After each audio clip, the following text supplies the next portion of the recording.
بسم اللہ الرحمن الرحیم. اچھا جی، اس کو ہم چل رہے تھے یہاں سے وعلیٰ اعتباری ولا یلزم، یہاں سے چل رہے تھے کہ یہاں سے ایک سوال کا جواب ہے.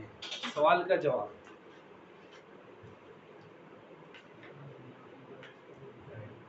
سوال کوئی خاص نہیں ہے، ہم نے پڑھ لی ہیں وہ ساری چیزیں.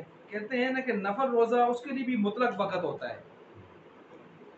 اور آپ کہتے ہیں کوئی آدمی اس نے اگر نظر مانی ہوئی کسی دن کے روزے کی اور اس دن وہ نفل رکھنا چاہے تو نفل نہیں رکھ سکتا، بلکہ وہ کیا رکھے گا؟ وہ نظر نہیں رکھے گا. تو پھر اس کا بھی مطلق وقت ہوتا ہے، تو یہ کیوں نہیں جائز؟ وہی جواب ہے جو ابھی ہم نے دے دیا کہ نفل روزہ بندے کا اپنا حق ہے، اور جو اس نے نظر مان کے واجب کر لیا وہ حق کس کا بن گیا؟ شریعت کا. اور شریعت کا حق کیا ہوتا ہے؟ غالب ہوتا ہے. بس یہ بات یہاں سے ولا یلزم، لازم نہیں آتا علی ھذا، اوپر اس کے کہ ما اذا صامہ، کہ جب اس نے روزہ رکھا عن نفل روزہ حیث یقع، کہ وہ واقعہ اس کا ہو عن المنظوری، منظور روزہ یعنی وہ نظر مانے ہوئے روزے سے. جیسے نہیں لا عما نوا، نہ کہ وہ جو اس نے نیت کی ہے نفل کی، نفل نہیں ہوگا بلکہ کیا ہوگا؟ منظور. منظور کون سا روزہ؟ یعنی جس کی نظر مانی ہوئی ہے. تو یہ ان النفل، کیونکہ نفل جو ہے حق العبد، یہ بندے کا حق ہے. اذ ويستبد، اذ ويستقل بنفسه، کیونکہ وہ اپنے مستقل بنفسه ہی ہے. ٹھیک ہے جی. ترک اعتبار سے بھی اور اپنے ایجاد اور اثبات کے لحاظ سے بھی. لہٰذا آپ اس کو اس میں نہ رکھیں، اس کو الگ سے ایک مستقل روزہ ہے تو اس کو مستقل دن میں آپ رکھیں. لہٰذا اس میں رکھیں جس میں آپ نے پہلے سے شریعت کی روح سے چیز لازم کی ہوئی ہے. فجاز، پس جائز ہے، ایواتی رفعہ، جائز ہے کہ یہ اس کا اس میں وہ مؤثر ہو اس میں کہ جو اس کا حق ہے وہ کیا ہے؟ نفل. وہ کیا ہے؟ نفل ہے. اچھا، لا فیما، نہ کہ وہ کہ جو حق شرع ہے، یعنی حق شرع میں نفل آ کے اثر انداز نہیں ہو سکتا. جی، حق شرع اس کے اوپر کیا ہے؟ غالب ہے. وعلى اعتبار هذا المعنى، اسی معنی کے اعتبار پر قال مشایخنا، ہمارے مشائخ صاحبان کہتے ہیں، کیا کہتے ہیں جی؟ ایک اصول لائے ہیں. اذا شرطا، جب زوجان یعنی میاں بیوی دونوں شرط ٹھہرا لیں، فی الخلع، خلع میں، کیا اللہ نفقۃ لها، کہ بیوی صاحبہ کو جو ہے نفقہ شفقہ کوئی نہیں ملے گا، ولا سکنا، سکنا شکنا بھی کوئی نہیں ملے گا. سقطت النفقۃ، نفقہ تو ساقط ہو جائے گا اس شرط کے ساتھ. دون سکنا، لیکن سکنا ساقط نہیں ہوگا. کیوں جی؟ نفقہ ماسیدہ اپنا حق کے عبد ہے، اپنا حق ہے، ساقط کرتی ہے تو اپنے آپ کو خود خراب کرتی رہے. لیکن سکنا شرعی حق ہے. اب آپ کہیں گے شرعی حق کے در سے آگے تو نیچے آپ دیکھ سکتے ہیں وہ آیت 80 نمبر 2 میں قولی تعالی لا تخرجوهن من بیوتهن ولا یخرجن، نہ تم ان کو نکالو اپنے ان گھروں میں سے، ان کے گھروں سے، نہ وہ خود نکلیں. وہ یہ شریعت نے پابندی لگائی ہوئی ہے، حق شرع بن چکا ہے، لازم بن چکا ہے. اس لیے جو عورت اس کا خاوند فوت ہو جاوے، جہاں ان کی رہائش چل رہی تھی اسی جگہ پر 4 مہینے 10 دن عدت گزارنا لازم ہے، دوسری جگہ میں نہیں جا سکتی. ہاں جب اس کی عزت، جان مال، عزت آبرو کے مسائل پیدا ہوں، کوئی حل نہ نکلتا ہو، تو پھر پریشانی کے عالم ہو، انتہائی ناگزیر حالات میں، پھر جہاں مناسب جگہ ہوگی وہاں جائے گی. لیکن جب تک کوئی امکان باقی ہو تو اس کے لیے وہاں سے نکلنا، کہیں اور جانا جائز. یہاں کے گھر والے ہوتے ہیں، یہاں کے لوگوں کی اپنی جائیدادیں ہوتی ہیں، کراچی میں سیٹل ہوتے ہیں وہاں پر، یا نوکری کر رہے ہوتے ہیں، وہاں رہائش رکھی ہوتی ہے، وہاں خاوند فوت ہو جاتا ہے، ایمبولینس میں ڈال کے اس کو لے آتے ہیں، بیوی ساتھ آ جاتی ہے. یہاں 8-10 دن گزارنے کے بعد پھر فون کرتے ہیں مفتی صاحب ادھر تھا گزارا تو تھا گزارا تو آئے گی یا سے تسی ہی ہونا چاہیے سا. اب وہاں سے یہاں جو آئی ہیں محترمہ، یہ گناہگار ہوئی ہیں، اللہ کی نافرمان ہوئی ہیں، توبہ استغفار کریں اور فٹافٹ ٹکٹ لیں اور پہنچیں جہاں سے آئی ہیں. اگرچہ وہ کرائے کا گھر ہے لیکن وہ رہائش کی وہیں تھی. اسلام کہتا ہے کہ عدت گزار کے وفا کا اظہار کریں وہیں جہاں وفا کی زندگی چل رہی تھی. جائز نہیں ہے جنازے نہ گناہ ہو گیا. ہاں ناجائز گناہ، گناہگار ہوں. جنازہ ہے اپنا وہ آ کے پھر مڑ گیا سراتی. ہاں لیکن آنے لیکن جائز نہیں اس طرح. لیکن کیا زیادہ تراتی مڑ گیا سے جتنا کے بڑا کافی امریکی کا ویزا لگے رہا وہ شوہر فوت ہو گیا، وہ اگر بلجی سے وہ ویزا ایکسپائر ہونا سے دوبارہ لگنا بھی جا سکتا، وہ چلی گئی اس سفر میں دوسرے مفتی کو وہ صحیح ہو گیا۔ فقہ کے جو عام مسائل ہیں نا اس کے مطابق اگر اس کا ویزا ایکسپائر بھی ہو رہا تھا اور ظاہر بات ہے امریکہ کا ویزا تو کتنا 15-20 لاکھ روپے تو تقریباً اس کے ہوں گے میرے خیال سے، تو بہت بڑا نقصان تھا۔ لیکن شرعی اعتبار سے جو عذر جو آزار فقہا نے بتائے ہیں ان کی روح سے یہ ٹھیک نہیں بنتا۔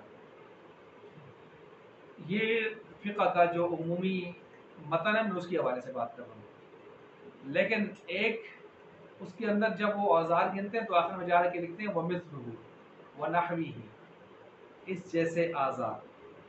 اب اس جیسے کیا ہیں تو ہم وقت کے لحاظ سے اس جیسے تصور کر سکتے ہیں، یہ میرا اپنا نظریہ ہے۔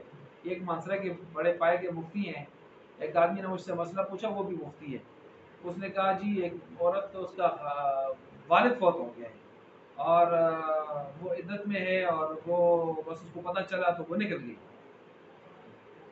تو نکل گئی یا پتہ نہیں نکل گئی تو کیا کرے، اس سے پوچھا تو میں نے اسے کہا یار مسئلہ یہ ہے جو فقہا کا عام مسئلہ ہے اس میں کے مطابق وہ نہیں جا سکتی، وہ نہیں جا سکتی گھر سے باہر۔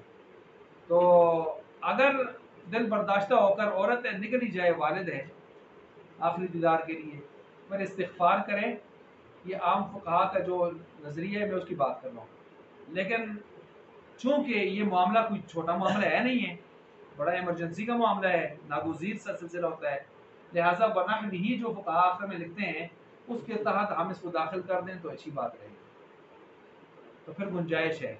لیکن پھر بس جیسے ہی وہ چھوٹا چھوٹا ہو جائے، تسلی ہو جائے تو پھر فوراً پہنچ جاتا ہے۔ اب یہ مسئلہ اس نے ایک مانسرا کے بڑے مفتی ہیں، معینات بڑا دارالفتہ ہے ان کا، ان سے پوچھا تو انہوں نے کہا جی انہوں نے یہ بتایا، تو وہ مجھے سیدھا فون کیا انہوں نے، آپ نے یہ مسئلہ بتایا ہے غلط بتایا ہے۔ اچھا جی تسی دسو اچھا مسئلہ دس میں گالی تو گیا سا ایک بلڈنگ والا اس کو، تو میں نے کہا اچھا، تو میں نے کہا یار وہ نحوی ہی اسی طرح میں نے بات کی، وہ آتا ہے کہتا ہے یہ میں اور آپ تو نہیں نکالیں گے نحوی سے نا، میں نے کہا امام حنیفہ نکالیں گے، امام مالک نکالیں گے، امام محمد کو لے آئیں گے، وہ نکالیں گے، کون نکالیں گے؟ نہیں وہ بڑے بڑے حضرات نکالیں گے۔ میں نے کہا بڑے حضرات مثلا کہتے ہیں مجتہد حضرات، میں نے کہا دنیا میں کوئی ہے نام تو لے لیں اس کا، اور بھائی آپ جو دارالفتاؤں میں بیٹھے ہوئے لوگوں کی آسانی کے لیے بیٹھے ہوئے ہو نا، آپ اتنا آپ سے نہیں ہو سکتا، اور بھائی یہ فروعی مسائل ہیں، اجتہادی مسائل ہیں، نحوی ہی سے جہاں سے گنجائش نکلتی لوگوں کو دو۔ دوبارہ حال آگے اس کے پاس کہنے لگے نہیں مثلا آپ دارالعلوم کراچی والوں سے رابطہ کرتے فلاں سے، میں نے کہا سب سے زیادہ آسانی ہے دارالعلوم کراچی والے نکال رہے ہیں، وہ کہتے ہیں بینک جائز، ساری دنیا کہتی ہے ناجائز، 85% لوگ کہتے ہیں ناجائز، سارے مدارس کہتے ہیں ناجائز، دارالعلوم کراچی کھڑا ہے اکیلا، اب جامع ترشید پیچھے کھڑا ہے، جامع بنوریہ پیچھے کھڑا ہے، آگے فرنٹ پہ یہی کھڑا ہے، کہتا ہے جائز، ساری دنیا کہتی ہے انشورنس ناجائز، وہ کہتے ہیں تکافل جائز، اور پتہ نہیں کیا کیا جائز۔ تو میں نے کہا سب سے زیادہ آسانیاں تو دارالعلوم والوں نے دی حضرت، وہ تو امام حنیفہ بیٹھے ہوئے ہیں، امام مالک امام محمد بیٹھے ہوئے ہیں، امام ابو یوسف بیٹھے ہوئے ہیں، تو آگا خوف کرو یار تھوڑی بہت چیزیں اتنی اس میں نہ جائے گا۔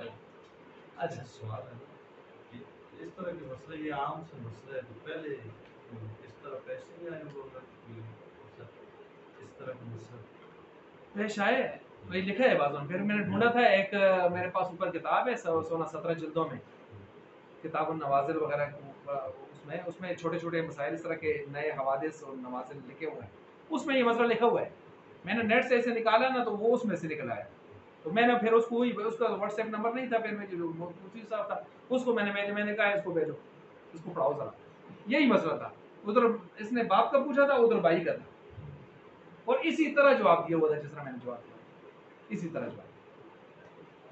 اچھا کہاں سے چل رہے تھے جی، تو یہ ساقط ہو جائے گا نفقہ، کیونکہ نفقہ اس کا ذاتی پرسنلی حق ہے، دونہ سکنا نہیں ہے، وہ شرعی حق ہے، لہٰذا اس میں نہیں آئے گا۔ حتی لا یتمکن الزوج، یہاں تک کہ یا یتمکن الزوج، یہاں تک کہ نہیں قدرت ہوگی زوج صاحب کو من اخراجہا کہ اس کو پکڑ کے باہر کڑے کر اگلو عام بیت العدتی عدت دیہڑے میں عدت کراوے، لأن السکنا کہ ان کو سکنا فی بیت العدتی وہ عدت کے گھر میں ہی ہوگا، وہ رہائش وہیں ہوگی، حق و شرع یہ حق شرع ہے، یہ شریعت کا حق ہے، یعنی اس حق گھر میں رہائش کرنا ہے۔ طلاق کی جی جی جہاں طلاق ہوئی ہے، جہاں خاوند فوت ہوا ہے، رہائش اس میں کی ہوئی تھی. خاوند کہیں بھی فوت ہو سکتا ہے، رہائش ادھر تھی.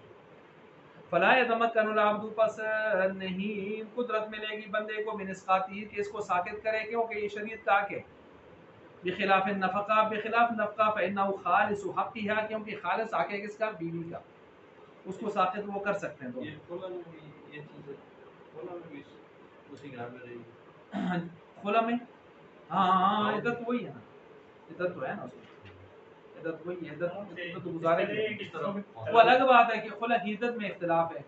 بعض حضرات کہتے ہیں 1 مہینہ ہے، لیکن وہ ایک روایت لیتے ہیں. ہم کہتے ہیں ایک عورت کی روایت پر ہم جو ہے گواہی پر عمل نہیں کر سکتے، اور جو مستند مسئلہ ہے عام قرآن و حدیث کا اسی کو لیں گے. 3 مواعید یا 3 مہینے 90 دن طلاق اور خلا کی عدت میں کوئی فرق نہیں کریں گے. کچھ لوگ کرتے ہیں. وہ خاوند کے گھر میں رہے گی. جی جی اس خاوند کی جنت.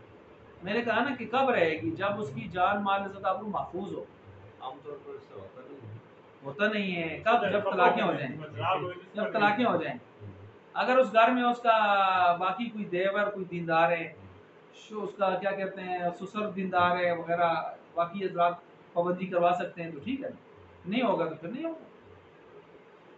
اچھا جی، اب یہاں تک یہ معاملہ ختم ہوا. آگے چلیے جی.